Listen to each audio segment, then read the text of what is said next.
Our next bout, wrestling lovers, involves another 5-round contest, and this time between Britain's Tony St. Clair and the absolute giant from Kilshamar in Ireland, the giant Haystacks.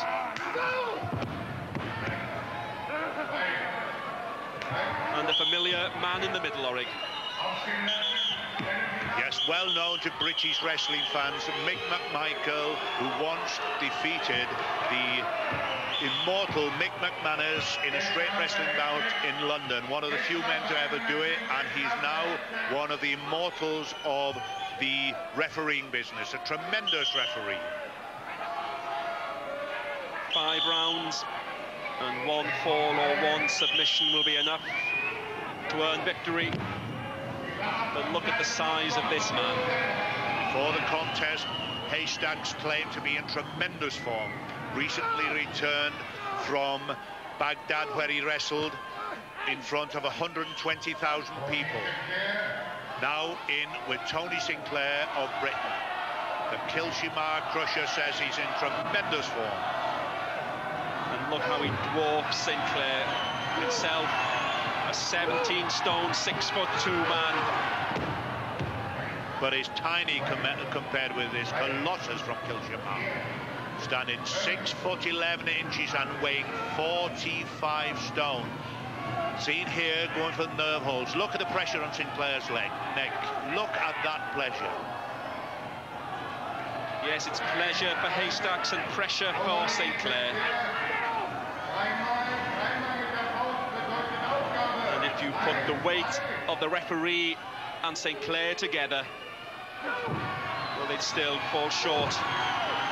The massive weight of this giant Haystacks. Look at the giant's down. Tackle, and giant Haystacks is down.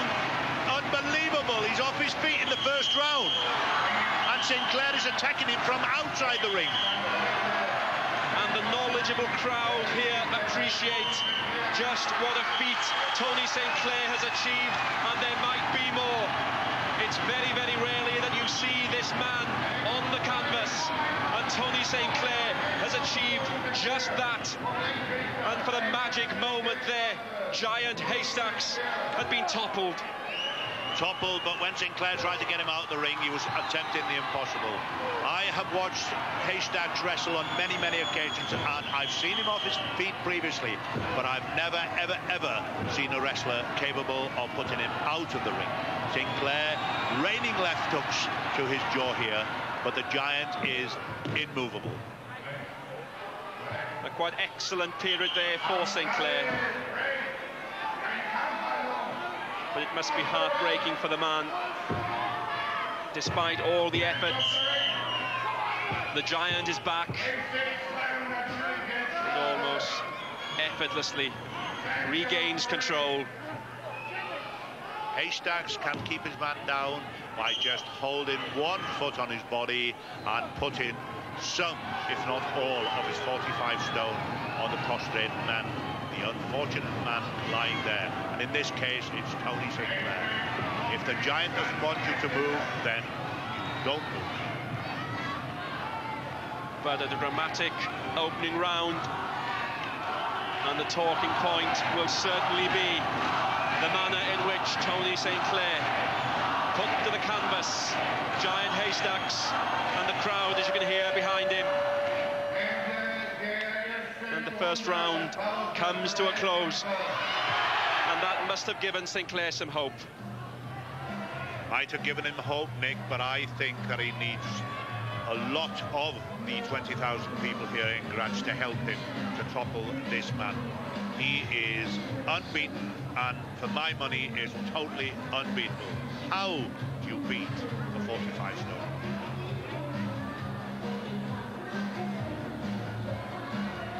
The music plays, the crowd and the wrestlers await the indication to commence battle once again. The second round of 5 to come. 5 rounds, 3 minutes each, 1 fall, 1 submission. That will bring victory.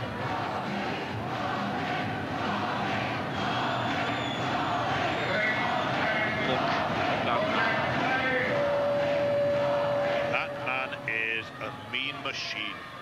awful, mean machine. One-man powerhouse with a mean face. I can tell you, Nick, in all truthfulness, I am very, very glad I'm not in there. St. Clair teasing him there with some very light left hooks. They just rained off the Giant. And pays the penalty almost immediately. Look at this, 45 stone. Not an ounce taken off him, crushes St. Clair to the ground. And it looks as if his ribs are in serious trouble, and the Giant naturally helps him be in trouble by aiming a left foot at him. Second round, but the count hasn't started, and the warning is firm and clear. And the referee's patience might be close to running out, and the warning, well, as severe as it could be. But it would take a very, very brave man to disqualify Haystacks here. He wouldn't take lightly to that. The referee might be taking his life in his hands if he does so. And it's difficult to imagine Haystacks taking anything lightly. You just look at how he dwarfs the referee. Bravely, St. Clair continues. And again, well, the referee saw it coming, but was quite powerless to prevent the latest attack, and St. Clair's in big trouble. This is an old move of Haystacks.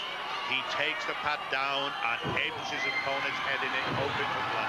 This man doesn't take risks. It needs a sustained attack now from Tony St. Clair.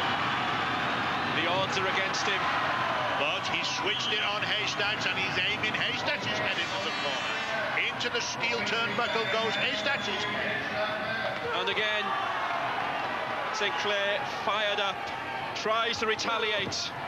And the Giant is struggling. The Giant doesn't even seem to know where he is. St. Clair comes from a height, and again. But he's down again. Well, quite dramatic scenes here. Not once, but twice. Haystacks is down. And tremendous leg drops right across his throat. Notice another one there, right across the Giant's body as he lies prostrate on the ground. Oh, and St. Clair is putting the boot in now. And St. Clair seems to want the man out of the ring.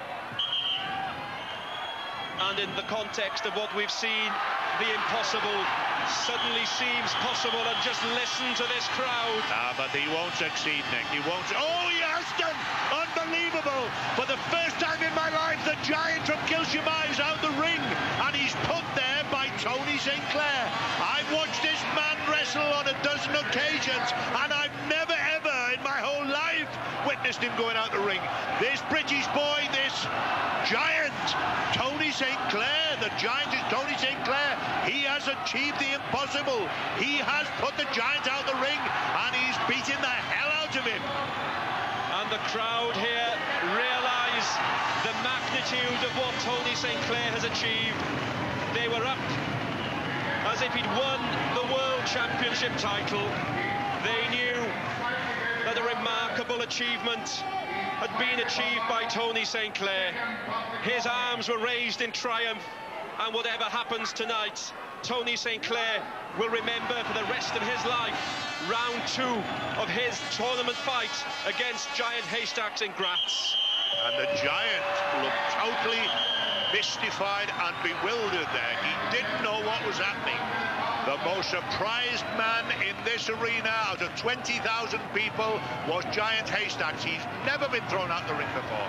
Incredible. Fair play to you, Tony St. Clair.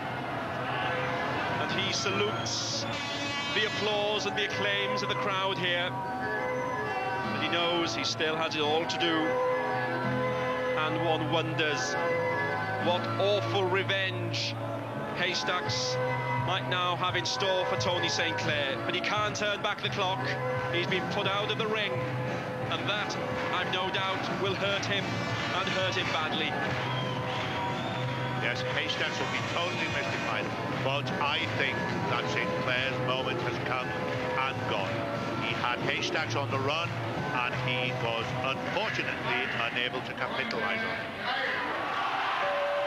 The third round starts, the third of 5. if ever we should need 5 rounds. But Haystacks looks refreshed and ready for battle. And might I add, Sinclair looks as if he's put his all in and failed there. He's flying at the man now, giving it everything, goes for the air tackle, but he's held firm. And is this a Haystack splash? It is. He's pinned the man, and Tony St. Clair quite simply won't get up from that. And after all the drama, after the achievements, the crowd is silenced. And despite the disappointments and the shocks for Giant Haystacks, at the end of the day, he is the man who claims victory. And quite simply, no one gets up from a Giant Haystacks.